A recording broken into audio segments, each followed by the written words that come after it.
U.S. universities are heavily involved in investing in the military-industrial complex and Israeli arms suppliers and businesses. Why is that?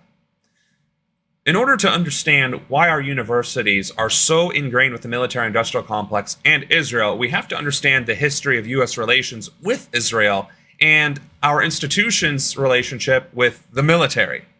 So, back in the 1940s, post-World War II, Israel was resettled in Palestine and officially recognized as a state. And from that point forward, America took it upon itself to provide the majority of the funding to help Israel get on its feet. Now, this was before Nakba, but even post-Nakba, this continued on until around the 1990s, when Israel's economy stabilized and the funding that we, the United States, gave to Israel became less as support funds and more as military funds.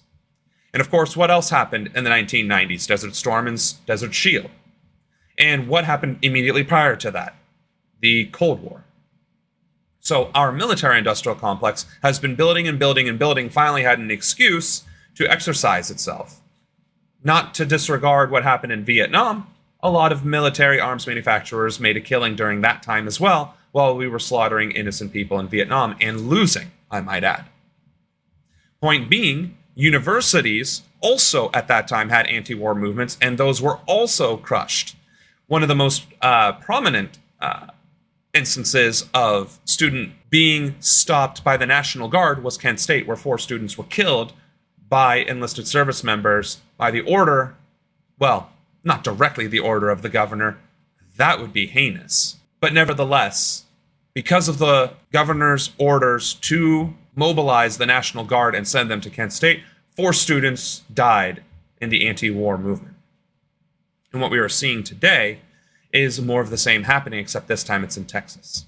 And of course, across every single campus in which a protest is occurring. However, not all of them have the National Guard involved. This begs the question, when did that get involved with universities? Universities, as it turns out, have been investing student tuition in various fields, various industries to supplement their own incomes and to enrich their boards. Again, when you make something for profit, the motivation then becomes to generate profit rather than to provide the service that is otherwise described or advertised.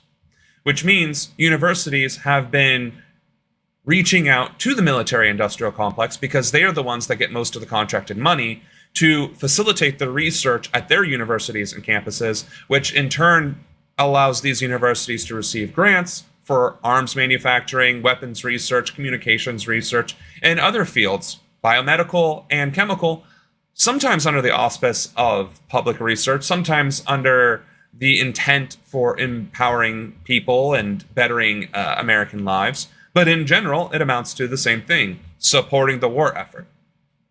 And thus, students are, shall we say, unwillingly, for sure, but unwittingly supporting these efforts by enrolling in these schools in the first place. Which brings us to the lack of transparency. Why is it that these institutions, these schools and universities, are so heavily invested, but nobody knew until all of these protests started ringing out across the country? And why is the response then for law enforcement to break up the students rather than to arrest or bring to question the legalities and ethics of universities investing into military-industrial complex and vice versa? Isn't that undermining the tenets of education in the first place? To that end, that brings us to the question and conversation of why is America so ingrained with Israel? Find out in this video.